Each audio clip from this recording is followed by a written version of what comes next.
Hi gamers, and welcome to another one of my console-specific collection updates. And this time it's time for the 3DS. I previously did a 3DS collection video like 5 years ago. It wasn't even half of what I have here, I think. So again, high time to do an update. I got here a total of, I think, 105 games. So pretty good selection of stuff here. But yeah, it's quite possible that the 3DS is Nintendo's last dedicated handheld console. Heck, might be even be the world's last dedicated handheld console, not just Nintendo's. But yeah, it had a good run. Debuted in 2011, so quite an old console already. I don't think there are any games coming out in the West. Might be a couple of games still coming out in Japan.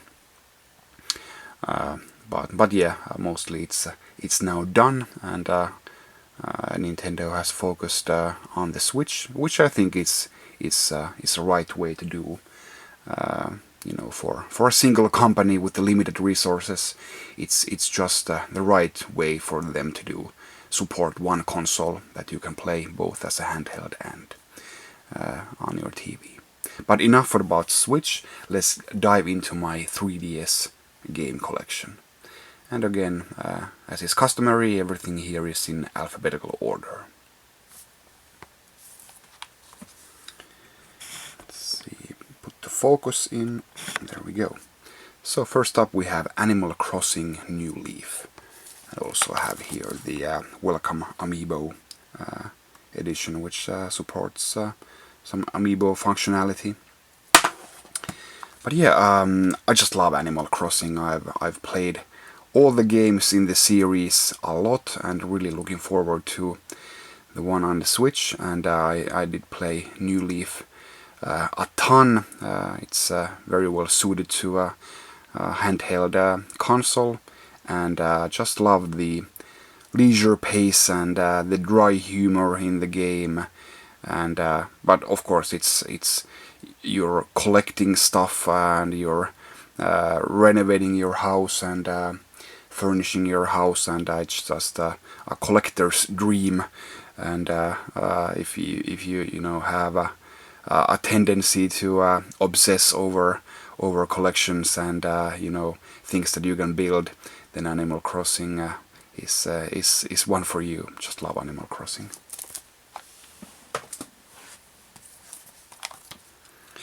Bravely Default, a great new RPG IP from Square Enix.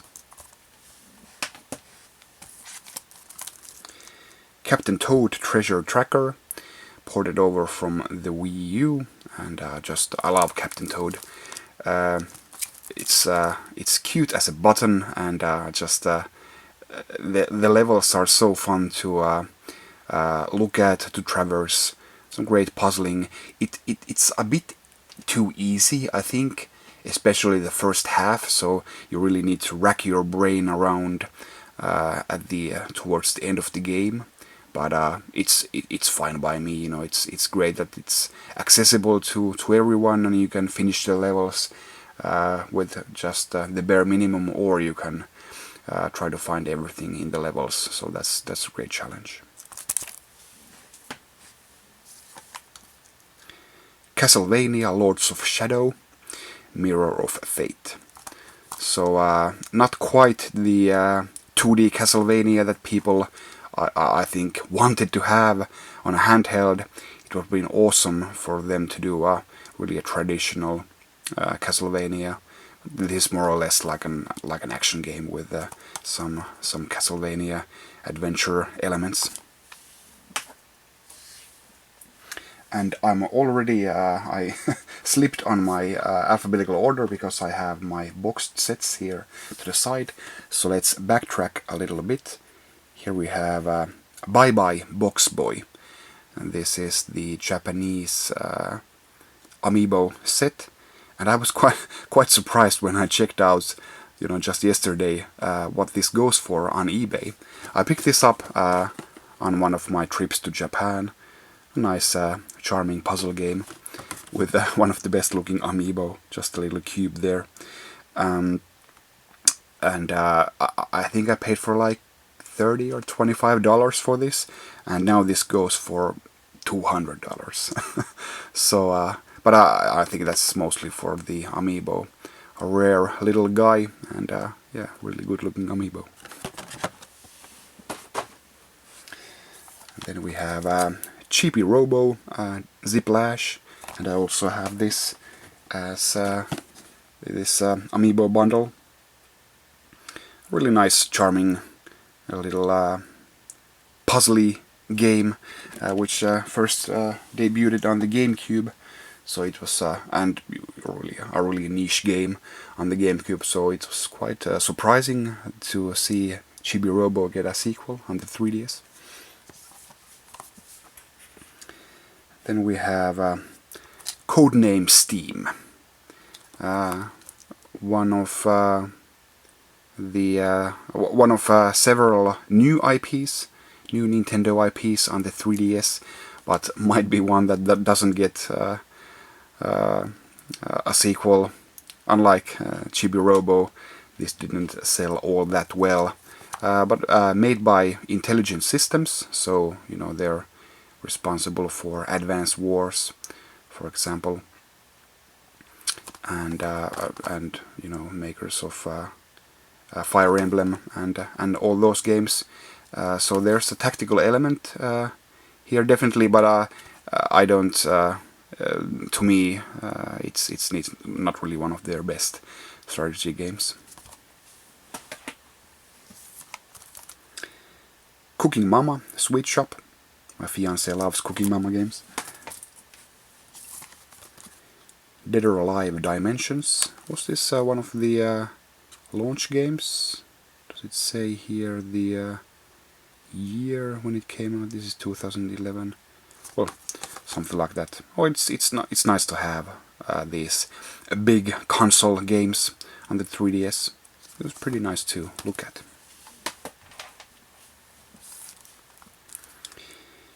Detective Pikachu, nice deviation for Nintendo from the Pokemon series of games, so something quite a bit different. And then after the Codename Steam, we have another Nintendo new IP, Dylan's Dead Heat Breakers. Or wait, was there a Dylan's game on the DS? Just might be. Actually, I think this isn't a new IP. Sorry, but yeah, still, I wouldn't hold it against you if you haven't heard of Dylan before. But yeah, it's. Was this made by Intelligent Systems as well? No.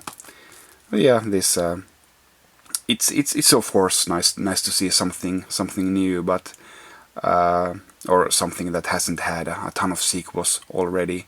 But I think we won't see another game in that series again. Something that didn't sell all that well.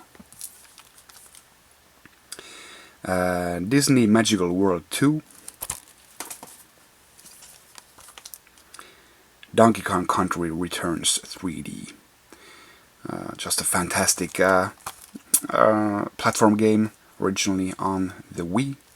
So nice to see it on a handheld as well. And we have here Dragon Quest 7 Fragments of the Forgotten Past and Dragon Quest 8 Journey of the Cursed King. It's quite funny to see, you know, PlayStation 2 games ported over to the 3DS.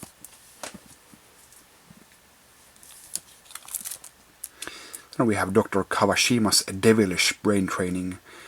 The original Brain Training was a true DS classic back in the day, and we just had a new Brain Training on the Switch as well.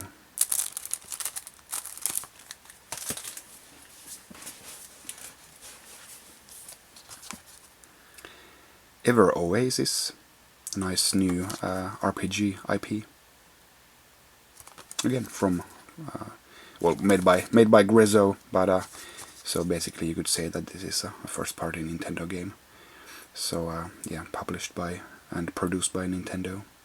So yeah, definitely a lot of new games on the 3DS. Here is a new IP from Level 5, Fantasy Life. Then we get to the game series that Intelligent Systems is most known for these days. We get Fire Emblem, Echoes, Shadows of Valentia. Also have here the limited edition.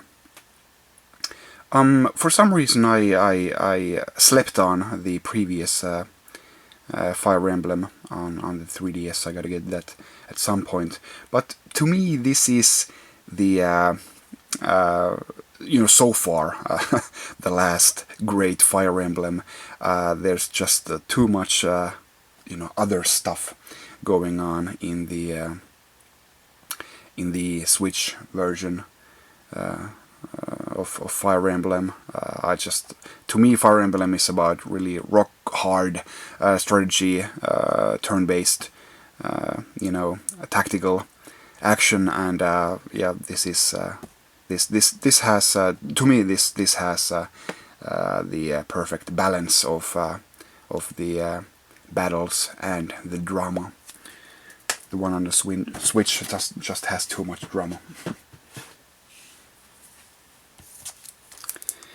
We have Fire Emblem Warriors.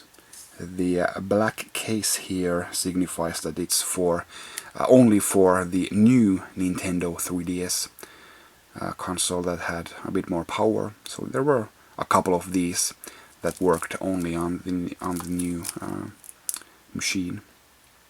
But yeah, your standard Warriors affair here. Lots of action, over the top. Harvest Moon, Skytree Village. It's just a shame that Harvest Moon is really Harvest Moon only in name. It's not the same series at all. And yeah, we'll get to what's the real Harvest Moon these days later on in this video. Then we have Hey Pikmin. I just love Pikmin. I was a really big fan on the GameCube.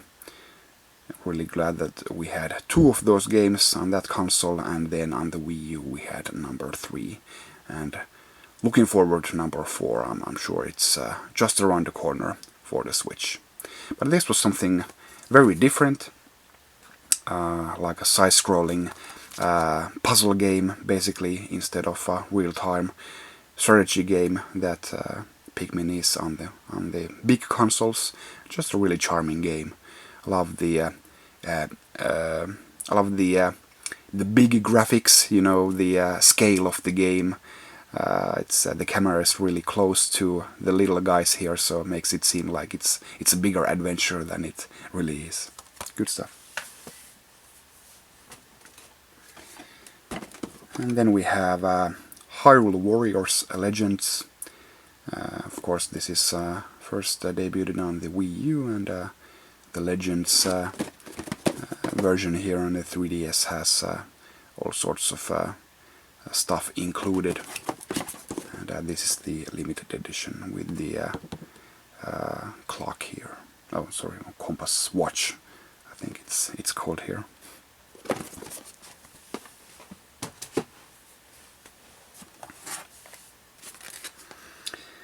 Then we have a Kid Icarus Uprising. Kid Icarus being one of the Nintendo IPs that didn't get a sequel once per generation. Many Nintendo games, of course, have had that treatment, but yeah, this debuted on the NES, and then Kid Icarus got a second game on the black and white Game Boy, but then nothing on the Super Nintendo, nothing on other Game Boys, nothing on GameCube, Wii.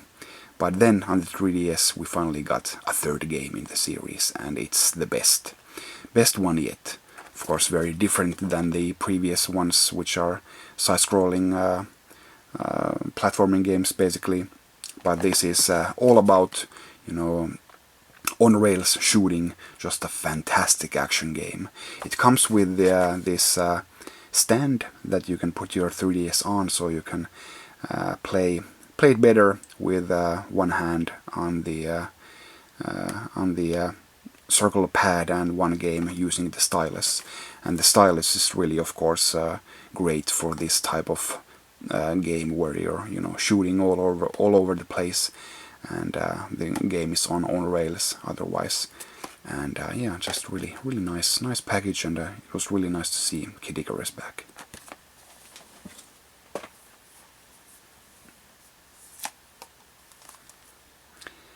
Then we get to Kirby games. Kirby Battle Royale,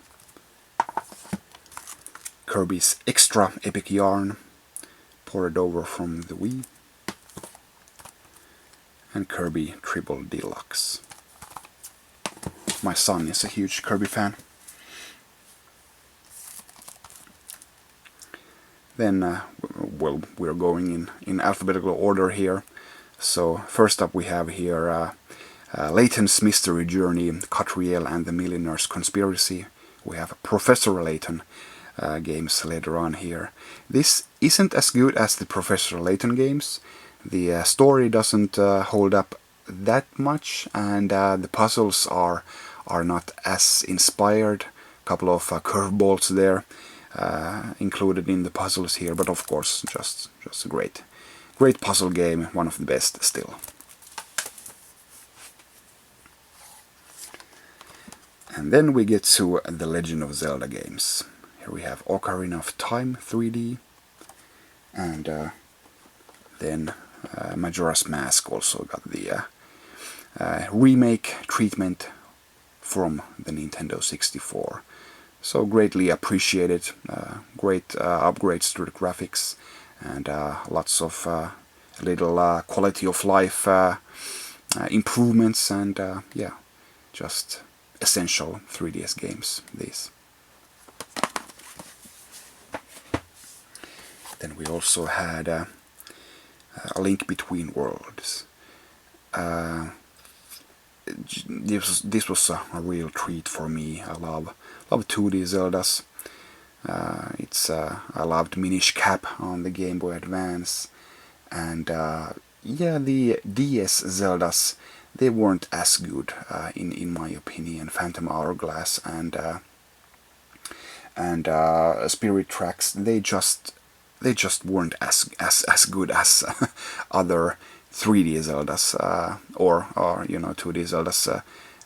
Basically, you know, you're traversing the world in 3D, and then it's top down in other ways. But to me, the overworld adventuring is just such an integral part of Zelda that Spirit Tracks was just out of the picture immediately. It wasn't that enjoyable to me. But yeah, Link Between Worlds is it's you know, just returning to the Hyrule of A Link to the Past was just really a nice thing to have.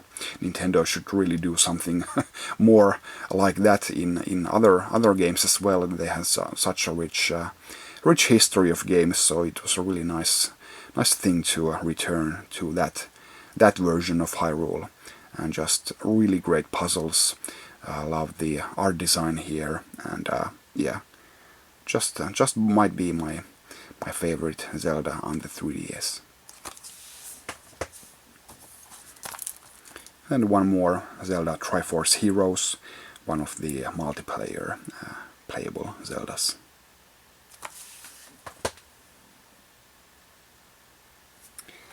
And we have some Lego games. Lego City Undercover, The Chase Begins. And this is actually a prequel to the Wii U original. Then we have your standard fare Lego games with the, you know, the Chase Begins, and you know, the original Lego City Undercover being more open-ended adventure games. Then we have the more traditional Lego games, the Lego Movie video game, Lego Pirates of the Caribbean, the video game, and Lego Star Wars 3, The Clone Wars.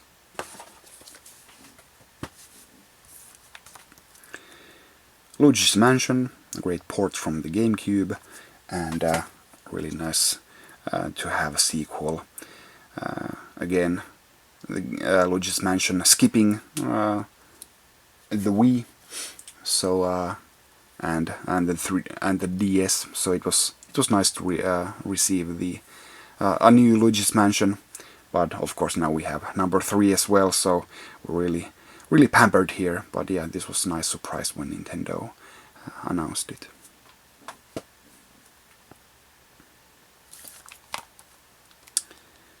Mario Golf World Tour. I've said it before and I'll say it again. Mario sports games are just top notch. Everything that Mario touches, it's great. And yeah, this is definitely one of the best, if not the best, golf game on the 3DS. Mario Kart 7, an essential 3DS game. Played this a ton. Of course, Nintendo does one Mario Kart for each of their consoles, no more, no less. And it has been that way since Super Nintendo. And this is the one for 3DS, and yeah, lots of good times playing online, and yeah, it's a great Mario Kart game. And then we have the Mario RPG games. So we have Mario and Luigi, Bowser's Inside Story plus Bowser Jr.'s Journey. This is an enhanced DS game.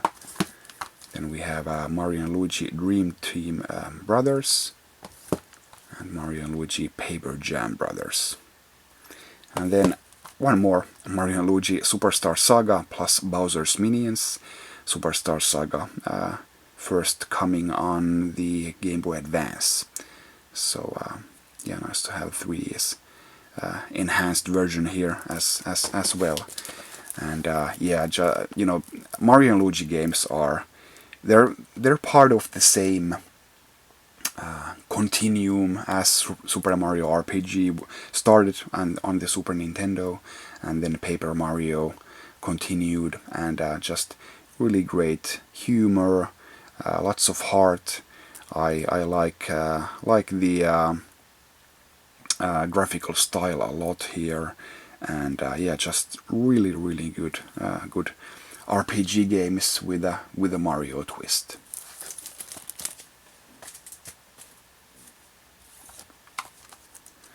Then we have a trio of Mario Party games: Mario Party Island Tour, Mario Party Star Rush, and Mario Party the Top 100, which is really interesting. Has the 100 best minigames from all of the 10 released Mario Party games. So this is, in my opinion, one of the best Mario Party games there is. And then continuing here with the sports games: Mario Sports Superstars and Mario Tennis Open. Excellent games.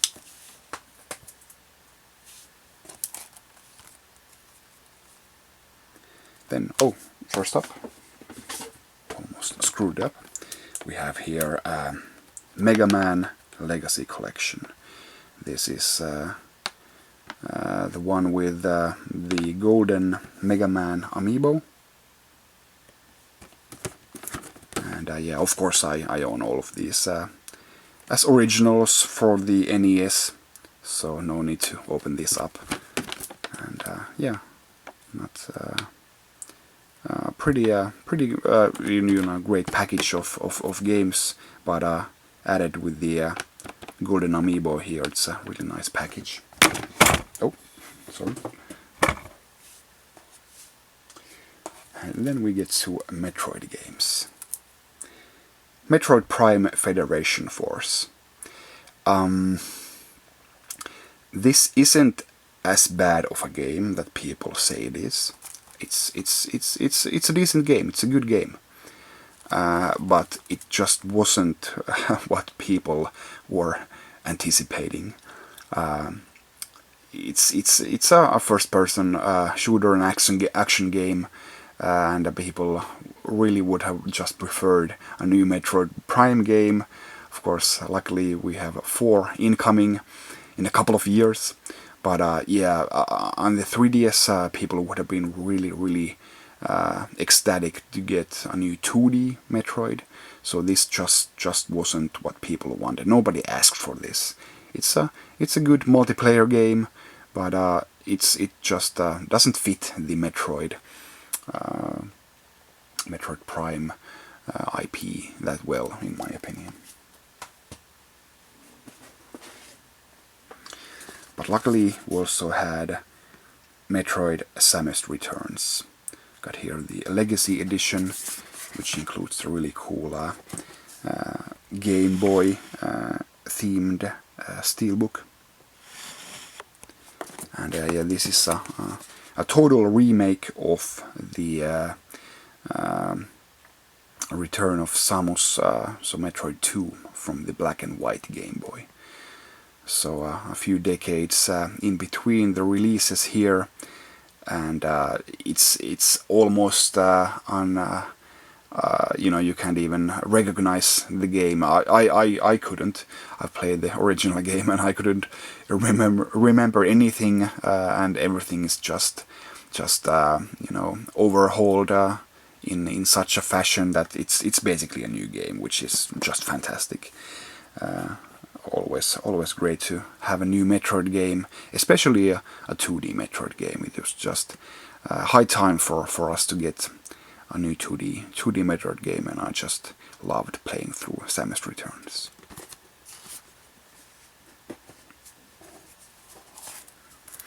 More new IPs, Miitopia. Of course, riding on the Mii characters here. Then we have Monster Hunter 3 Ultimate, first debuting on the Wii U, and then also got a 3DS version. Then we have Monster Hunter Stories, a bit of a deviation from the Monster Hunter formula, so totally different graphical style, and yeah, more like a traditional JRPG instead of the grindy and gritty style of the regular Monster Hunter series. Then we have New Style Boutique 3 Styling Star, and this is actually one of the really an unsung Nintendo series. It has several iterations out already, and this is it's actually quite a juggernaut, in the correct circles. If I'm not mistaken, I've heard really good things about this, and if you're into this type of game, it's really a fantastic package. Check it out. And then we have New Super Mario Bros. 2. Of course, the first coming out on the DS, and so it was fitting that a true sequel with the number 2 here is on the 3DS. This was, if I'm not mistaken, this was one of the games that had like the least lead time that Nintendo has ever had between an announcement for a game and the release. It was like 3 months. They had a direct and say that this is coming out in 3 months, and people were like, what? A new Mario game in 3 months that we didn't know about? This doesn't have that great of a, of a reputation. I think people kind of look down on it, but I don't get why. This is just a really great Mario platformer, like every Mario game is of course great. This does has a lot of emphasis on the coins, as you can see. Lots of you get the gold Mario that gets you even more coins, but it's so lots of collecting here, but it's just still greatly designed 2D platforming, and I just love it.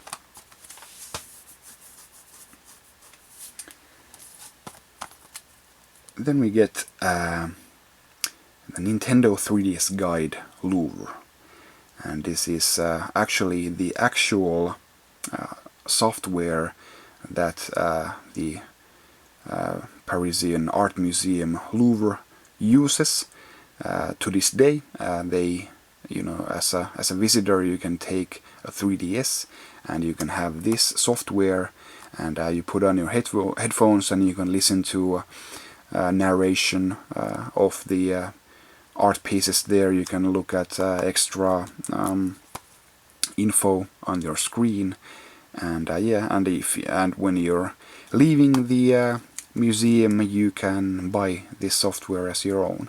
And yeah, this is a first-party Nintendo game that is only sold in one place in the world, and that's the gift shop at Louvre. So of course I had to pick this up when I visited there with my son. Sadly, they were out of English copies, so I had to get the French one. That's okay, of course. I'm just gonna keep this sealed, and French language is quite fitting. But yeah, when you're going there, be sure to pick one up. Hopefully you'll get an English copy if that's what you're looking for. And we have Nintendogs plus Cats, a French Bulldog, and Nintendogs plus Cats Golden Retriever. I played a lot of Nintendogs on the DS. It was something totally new by Nintendo, and it was really a key driving feature in the for the original DS. These weren't quite as impactful, I think, the 3DS games here, but still they sold a lot, and lots of kids love these games.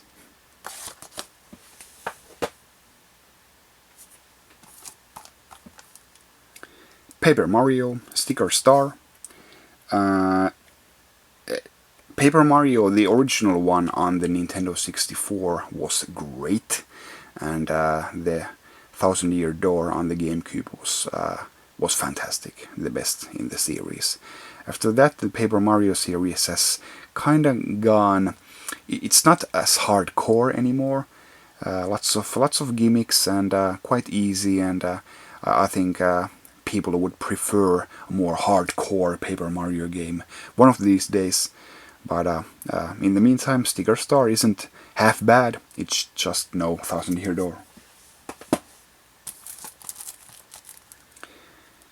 Picross 3D Round 2, great puzzle game. Pilotwings Resort, another game that was a long time, in the wait. First we had a Pilotwings game on the Nintendo 64, and on the Super Nintendo, and then Pilotwings 64, and then nothing until this one. It's just a nice return. I really love Pilotwings series. Just proves that you can have a really nice and hardcore gaming experience without the need of guns and anything like that. So it takes a lot of skill to get the best points in each level, and great variation with the different things that you can fly. Then we get to my Pokemon games. Just gonna power through these here. Pokemon Omega Ruby, Pokemon Alpha Sapphire, and we have Pokemon Y, sadly no X, I know, Pokemon Ultra Moon, and Pokemon Ultra Sun, and also have the fan editions for Moon and Sun here. So not quite all the Pokemon games for the 3DS, but almost.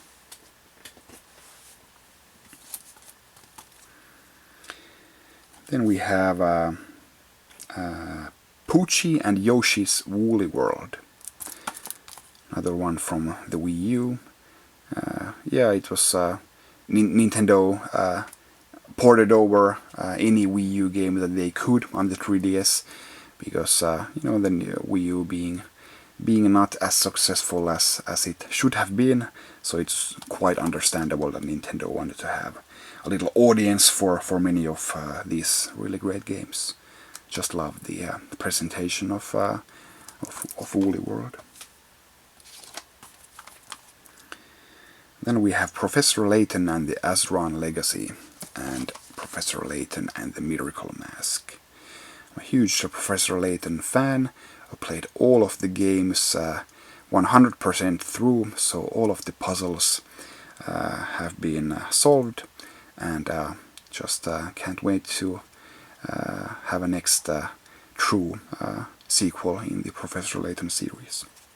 Hopefully soon. And a quirky little crossover, Puzzle and Dragons Z plus Puzzle and Dragons Super Mario Brothers Edition. So your you know, Puzzle and Dragons being one of the most successful mobile games, so it was nice to have a physical copy with some Mario flair on a 3DS.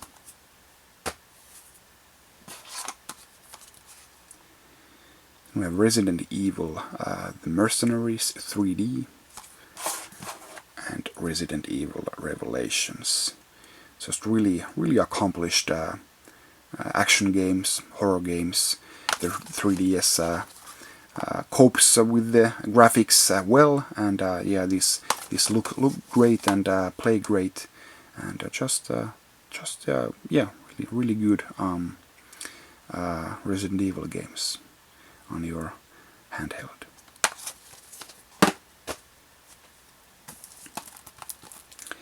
Rhythm Paradise Megamix,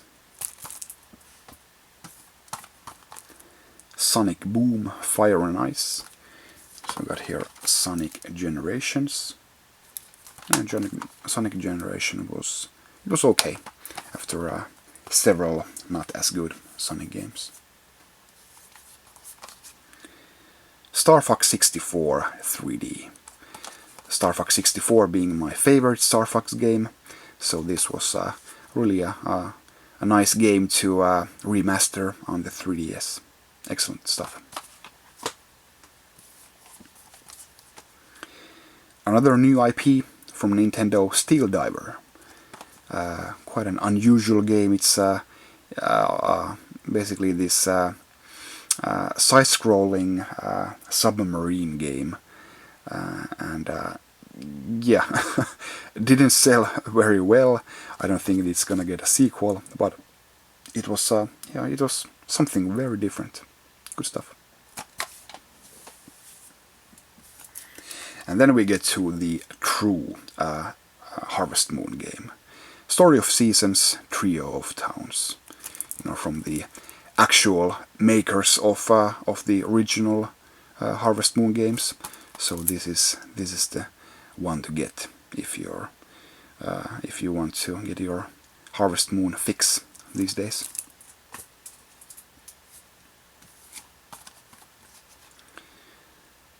Super Mario 3D Land. I liked New Super Mario Bros. 2, but this is the best Mario game on the system. Just really plays on the strengths of the system. Has this nice fixed camera position, very much like Super Mario 3D World on the Wii U. But yeah, this was just perfect for the 3DS and has some of the best use of the 3D effect of the screen on any 3DS game. Some great, you know, top-down screens where Mario is falling down towards the ground, and yeah, it really helps to have the 3D effect there.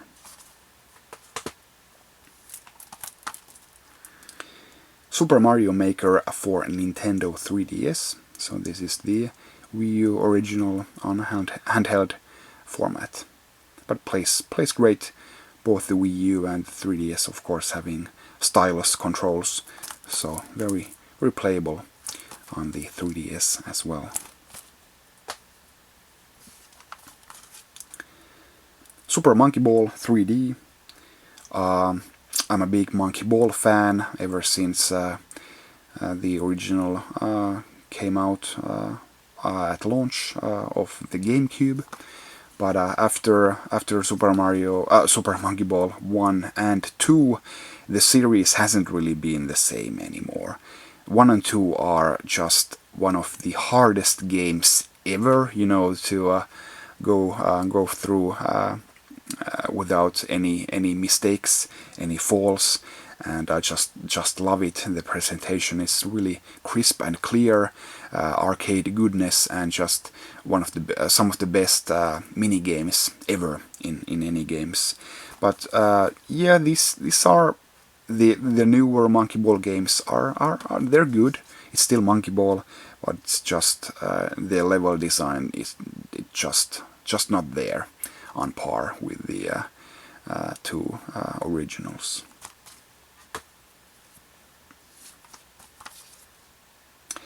Super Smash Bros. For Nintendo 3DS. This launched at the same time for the Wii U and the 3DS, which was, I think, the correct approach from Nintendo. And yeah, one of the most popular games on the 3DS. And some differences, so not just the same game with just slightly different graphics, but the 3DS version has some differences as well.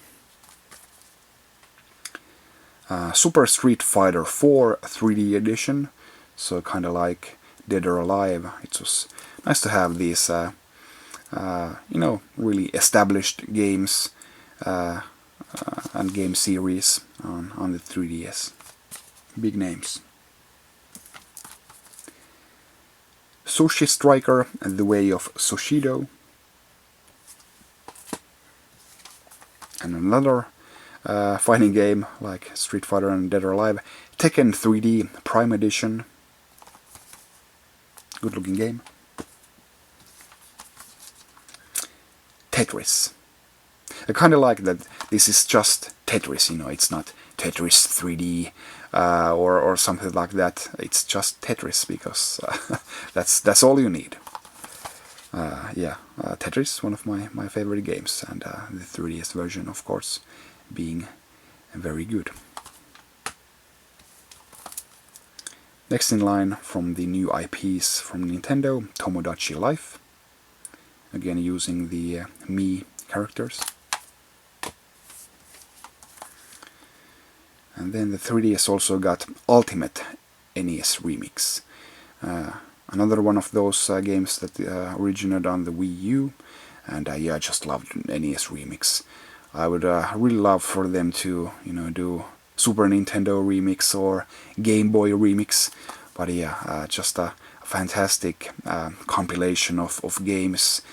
Some quick challenges, you know, nice package, you know, history-wise, and great nostalgia, and yeah, it's everything is here.